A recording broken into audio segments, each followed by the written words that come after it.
Hello ನಮಸ್ಕಾರ. ನನ್ನ ಹೆಸರು ಆದ್ಯ ಸಂತೋಷ್. ಇವತ್ತು ನಾನು ನಿಮ್ಮೆಲ್ಲರಿಗೂ ಡಾಕ್ಟರ್ ರಾಜ್ಕುಮಾರ್ ಮತ್ತು ಅವರ ಮಗನಾದ ಪುನೀತ್ ರಾಜ್ಕುಮಾರ್ ಅವರು ಅಭಿನಯಿಸಿರುವ ಭಕ್ತ ಪ್ರಹ್ಲಾದ ಚಿತ್ರದ ಒಂದು ಡೈಲಾಗ್ನ ಹೇಳ್ತಾ ಇದ್ದೀನಿ. ನಾನು ಕಶ್ಯಪ ಬ್ರಹ್ಮನ ಮಗ, ವಿಧಿಗರ್ಭ ಸಂಜಾತ, ಚತುರ್ಮುಖ ಬ್ರಹ್ಮನ ಮೊಮ್ಮಗ. ವಿಧಾತನಿಂದ ವಿಧಿ ಬರಹವನ್ನೇ ಬದಲಾಯಿಸಿ ಮರಣವನ್ನೇ ಮೆಟ್ಟಿ ನಿಂತ ಮಹಾವೀರ. ಆದಿತ್ಯನ ಅಟ್ಟಹಾಸವನ್ನು ಸುಟ್ಟು ಆದಿತ್ಯನ ಅಟ್ಟಹಾಸವನ್ನು ಮಟ್ಟ ಹಾಕಿದ ಸಾಹಸಿ.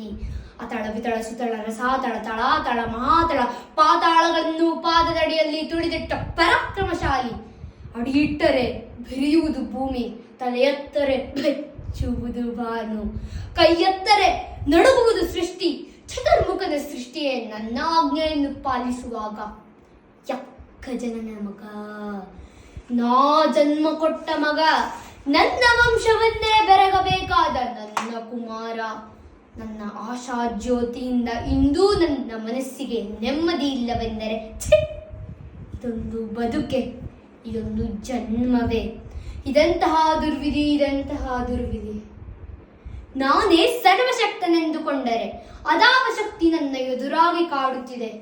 ಅದಾವ ಶಕ್ತಿ ನನ್ನ ಪುತ್ರನನ್ನೇ ಶತ್ರುವನ್ನಾಗಿ ಮಾಡಿದೆ. ಅದಾವ ಶಕ್ತಿ ನನ್ನನ್ನು ಎದುರಿಸಲು ಧೈರ್ಯ ತುಂಬಿದೆ. ಅವನೇ, ಆ ದುಷ್ಟನೇ, ನನ್ನ ಕುಲವೈರಿಯಾದ ಹರಿ ಎದ್ದಕ್ಕೆಲ್ಲ ಕಾರಣ. ಎಲ್ಲವೆಲ್ಲವೋ ಹರಿ ಕಪಟಿ ವಂಚಕಿ. ನನ್ನ ಮಗನ ಹೃದಯಾಂತರವನ್ನು ಹುಕ್ಕಿ ಅವನ ತಲೆಯನ್ನು ಕೆಡಿಸಿ ಮನಬಂದಂತೆ ಆಡಿಸುತ್ತಿರುವೆಯಾ? ನಿನಗೆ ಪೌರುಷವಿದ್ದರೆ, ಪರಮ ಪುರುಷೋತ್ತಮನೇ ನೀನಾಗಿದ್ದರೆ, ನನ್ನಂತೆ ನಿಜವಾದ ಗಂಡು ನೀನಾಗಿದ್ದರೆ, ಬಾ ಬಂದು ನನ್ನ ಎದುರಿಗೆ ನಿಲ್ಲು. ನಿನ್ನ ಉದರವನ್ನು ಬಗೆದು ಕರುಳುಗಳನ್ನು ಮಾಲೆ ಹಾಕಿಕೊಳ್ಳದಿದ್ದರೆ ನಾರಣ್ಯಕ ಶುಭ ಅಲ್ಲ, ನಾರಣ್ಯ